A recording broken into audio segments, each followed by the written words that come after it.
میں شاعری اشعار انشاءاللہ بعد میں پہلے آپ کی خدمت میں شہزادی حضرت ام کلثوم سلام اللہ کی ولادت سے اللهم صل على محمد وعلى محمد وعجل فرجہ.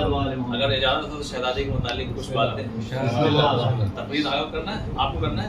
نہیں، ٹھیک ہے. صلوات بر محمد والے. اللهم صل على محمد وعلى محمد. بہت جلدی اس لیے کہ آدھے گھنٹے کی چیز کو ہم کوشش کریں گے کہ 7-8 منٹ میں آپ تک پہنچا دیں. عزیزان محترم، یہ خدا کا بڑا کرم ہے، ہم لوگ اس ہستی کا ذکر کرنے کے لیے بیٹھے ہیں کہ جس کی چادر کا سایہ آج بھی دین اسلام پر برقرار ہے. بے شک آج اگر سر اٹھا کے جی رہے ہیں تو اسی حضرت ام کلثوم اور جناب زینب سلام اللہ کی قربانی کا نتیجہ ہے کہ جس نے حسینیت کو آذان بنا کر کے قیامت. واہ واہ واہ واہ واہ، بہت خوب.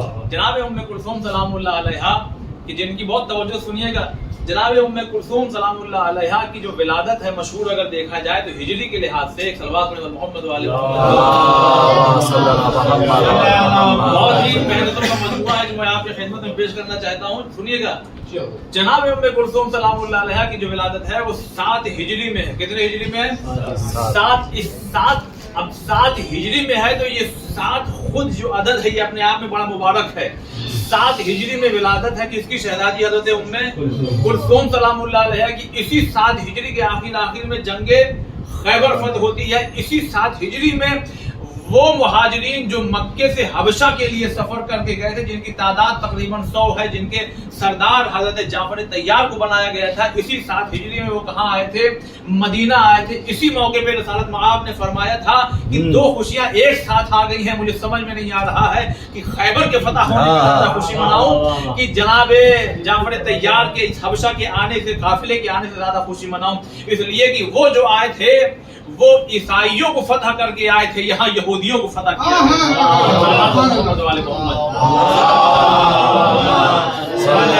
دونوں جگہ اسلام کا پرچم لہرایا تھا، وہاں عیسائیت پر، یہاں یہودیت پر لہرایا تھا. انہوں نے صحیح کہا ان کے آفس جو ہے بہت توجہ سنیے، بہت محنت ہے، اس لیے بہت پڑھ کر کے تب آپ کی خدمت میں آنا پڑتا ہے. بہت 7 ہجری میں ولادت ہوئی ہے. آپ بھی یاد رکھیے گا 7 ہجری میں ولادت ہوئی. 7 ہجری میں جنگ خیبر ہوئی. 7 ہجری میں وہ قافلہ، وہ مہاجرین جو حبشہ، بھائی مکہ سے ہجرت مدینے میں بعد میں ہوئی ہے. 5 بعثت میں پہلے حبشہ کے لیے ہجرت ہوئی ہے، جس میں تقریباً 100 لوگ تھے اور جناب جعفر طیار اس کے ہیڈ بنا کر کے، سرپرست بنا کر کے بھیجے گئے. تو 7 ہجری میں یہ قافلہ بھی آیا ہے. 7 کا عدد اتنا محترم ہے کہ ام کلثوم کا اگر عربی املا دیکھیں گے تو ام کلثوم میں حروف بھی ہیں وہ 7 ہے. الف، میم، کاف، لام، سے، واو، میم. صلوات محمد والے. دیکھیں 7 حروف حضرت ام کلثوم سلام اللہ علیہا کے نام میں بھی ہے. تو یعنی یہ 7 عدد اتنا مبارک ہے کہ اللہ نے قرآن میں اگر پہلا کوئی سورہ نازل کیا تو 7 آیتوں والا، اگر کوئی پہلا سورہ بھی نازل کیا تو 7 آیتوں والا. اگر اللہ نے سال بنائے اور اس کو ہفتے میں بدلا تو وہ بھی 7 دن کا. اگر انسان مکے میں پہنچ جائے طواف کرنا ہو تو 2-3 نہیں، 7 چکر لگانا پڑے گا. اگر زمین کے طبقات دیکھے جائیں تو وہ 7 عدد پائے جاتے ہیں. محمد والے.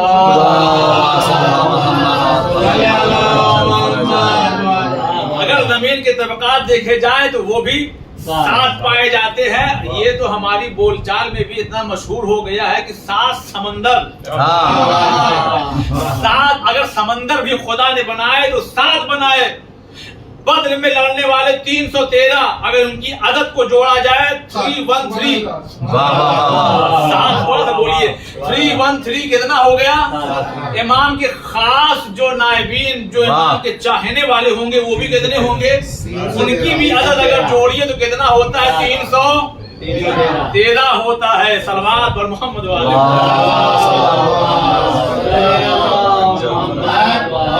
عزیزان محترم، یہ بڑی مبارک بیوی ہے، اس لیے کہ ہمارے یہاں کسی کی ولادت ہو جائے اور اگر کوئی عالم دین ان کا نام رکھ دے اور کوئی پہنچا ہوا عالم ہو تو خود ماں باپ اور وہ جس کا نام رکھا گیا ہے جب تک زندہ رہتا ہمارا نام ارے انہوں نے رکھا انہوں نے رکھا کیا کہنا حضرت ام کلثوم کا نام رسول خدا رکھ رہے ہیں اور رسول تب تک کلام نہیں کرتا کہ جب تک کہ وہاں سے اشارہ نہ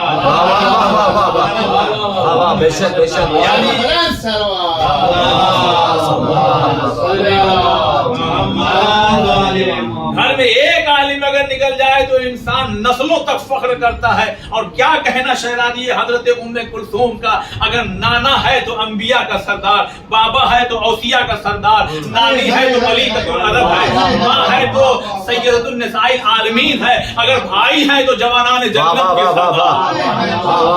سلام محمد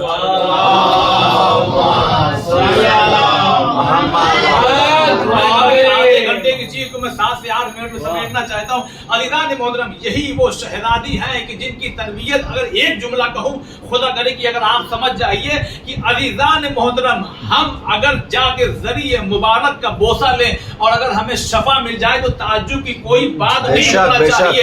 لیکن کیا کہنا اس علی کی بیٹی کا کہ جس کی پہلی غذا شیر فاطمہ بنے, جس کی غذا پہلی شیر فاطمہ بنے. کیا کہنا اس بیٹی حضرت ام کلثوم کا کہ جس کی ولادت پہ رسول بھی خوش, انبیاء بھی خوش, امام بھی خوش, حسن و حسین بھی خوش. اب ایک مختصر سا واقعہ پیش کروں کہ خود کتابوں میں میں نے پڑھا, پرسوں پڑھ رہا تھا, تو جناب صدیقہ طاہرہ کام کرتے کرتے اور جھولے کی جو ڈول ہوتی ہے جس کے ذریعے وہ ہلایا جاتا ہے, وہ آنکھ لگ گئی, تھک گئی تھی.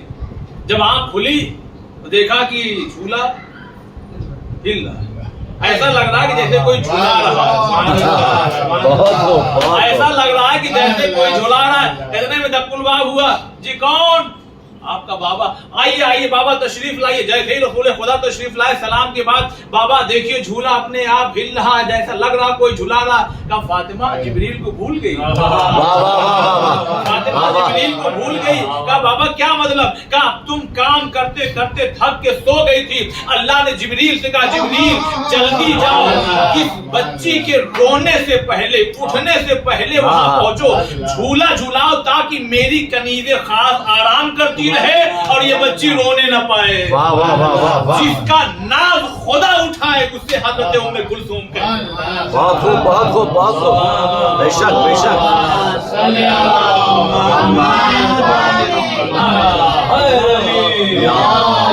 جس کا ناز خدا اٹھائے, خدا کی قسم آپ محسوس کیجئے یہ خدا جبریل کیوں؟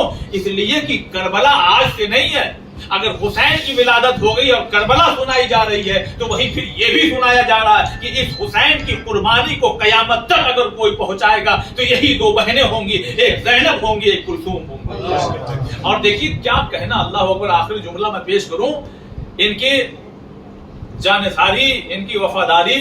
عزیزان محترم جناب فضہ فرماتی ہے کہ میں حضرت ام کلثوم کے ساتھ میں تھی کہ اتنے میں کسی سائل نے آواز دی گھر سے, یعنی اب بڑی ہو چکی ہیں, شہزادی کا انتقال ہو چکا ہے, لیکن جناب ام کلثوم سلام اللہ علیہا گھر میں ہے اور جناب فضہ بھی ہے اور کوئی نہیں ہے. اتنے میں ایک سائل نے آواز دی, خدا اللہ کے نام پہ کچھ دے دو. اب جناب ام کلثوم نے کہا کہ فضہ کچھ ہے؟ چاروں طرف دیکھا کوئی کچھ نہیں. اب تو جانتی ہے فاقہ چل رہا, کچھ نہیں ہے. کہا کچھ نہیں ہے. کہا مجھے حیا آ رہی ہے, مجھے حیا آ رہی ہے کہ میں اسے واپس کیسے پڑھتا ہوں. خدا کی قسم جائیے, یہ نظارہ آپ کو 40 میں دیکھنے کو ملے گا جو میں نے بھی دیکھا ہے کہ اگر موقف میں کھانا کھلاتے کھلاتے اگر ختم ہو گیا تو جو وہاں کے سرپرست ہیں میں نے دیکھا وہ آئے ہی نہیں باہر. کیوں؟ اس لیے کہ کیسے کہیں حسین کے اداروں سے کھانا ختم ہو گیا. تو جب ان کے چاہنے والوں کی یہ شان ہے تو پھر ان کی کیا شان ہوگی. بس جلدی سے مصلی بچھایا, مصلی بچھا کر کے 2 رکعت نماز پڑھی, نماز پڑھ کے خدا سے دعا, اور دعا کا بہترین انداز یہی ہے کہ آنکھوں سے اشک جاری ہو جائے. سجدے میں گئی, جیسے ہی آنکھوں سے اشک جاری ہوا وہ اشک نہ رہا بلکہ موتیوں میں تبدیل ہو گیا. فضہ نے کہا شہزادی ارے جلدی دیکھیے, آپ کی جانماز پہ 2 موتی نظر آ رہے ہیں. بس ایک مرتبہ شہزادی نے سجدے کو اور طول دیا, کہا اللہ تیرا لاکھ لاکھ شکر ہے, اے فضہ جلدی آؤ, ان 2 موتیوں کو لو اور لینے کے بعد اس سائل کو دے دو. میں کہوں گا بی بی فاقہ آپ کے گھر میں ہے. کہا یہی تو اہل بیت کے گھر کی شان ہے, خود بھوکے رہتے ہیں مگر دوسروں کو کھلاتے ہیں. بے شک. اور ان 2 موتیوں کے بارے میں جانتے کیا لکھا گیا؟ اس سائل نے جب بازار میں گیا تو جس جوہری کو بیچا تو پہلے تو وہ حیران اور دنگ رہ گیا کہ ایسا موتی تو کبھی قیمتی ہم نے آج تک نہیں دیکھا. لیکن جب اس نے خرید لیا تو اس کے بارے میں یہ لکھا گیا کہ جب تک یہ موتی اس کے پاس تھا کبھی یہ فقیر نہیں ہوا. واہ واہ واہ واہ. کبھی یہ فقیر نہیں ہوا. اب آپ کی تسلی کے لیے اور ہم لوگوں کے حوصلہ افزائی کے لیے میں ایک جملہ کہوں. آج اسی بیوی کی ولادت کے متعلق یہاں جشن ہو رہا ہے. تو جس بیوی کے آنکھوں سے بہے اشک موتی میں تبدیل ہو جائے اور جس کے پاس چلا جائے وہ کبھی فقیر نہ ہو, تو جہاں اس بیوی کا ذکر ہوگا کبھی بھی غربت اس گھر میں آنے نہ پائے. بہت خوب.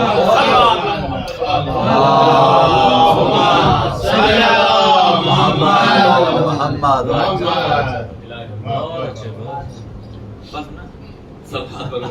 اللہم صلی علی محمد ارے حیدری. کچھ اشعار بھی پیش کرتا ہوں.